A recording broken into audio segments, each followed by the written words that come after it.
প্রহ্লাদ বললে, কেন পিতা?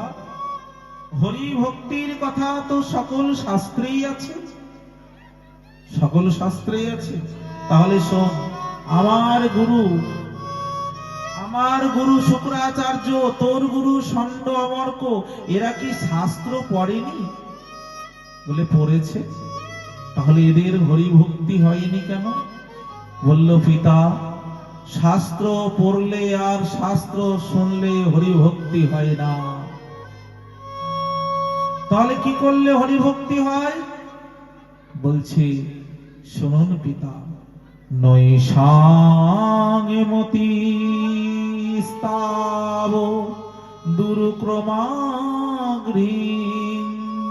স্পৃশত্যনর্থাপোগম অদার্থয়ঃ মহীয়সাং পাদরজোভিষেকং নিষ্কিঞ্চনানাং নবীনিত যাবৎ মহীয়সাং পাদরজোভিষেকং নিষ্কিঞ্চনানাং নবীনিত যাবৎ। বলছেন, যতক্ষণ না পর্যন্ত নিষ্কিঞ্চন মহাতের চরণ ধুলিতে এ মস্তকটা অভিষিক্ত হচ্ছে, ততক্ষণ পর্যন্ত যতই যা করুন তাতে হরি ভক্তি হবে না। দুধের মধ্যে কি মাখন খুঁজলে পাওয়া যায় গো? না।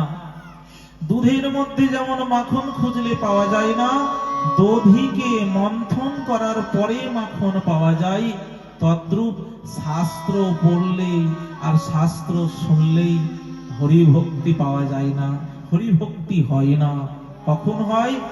যখন মহতের কৃপা মস্তকে ধারণ করে, মহতের কৃপা, মহতের চরণধুলি মস্তককে বিভূষিত করে যদি শাস্ত্র অনুশীলন করা যায়, তবে হরি ভক্তি লাভ হয়।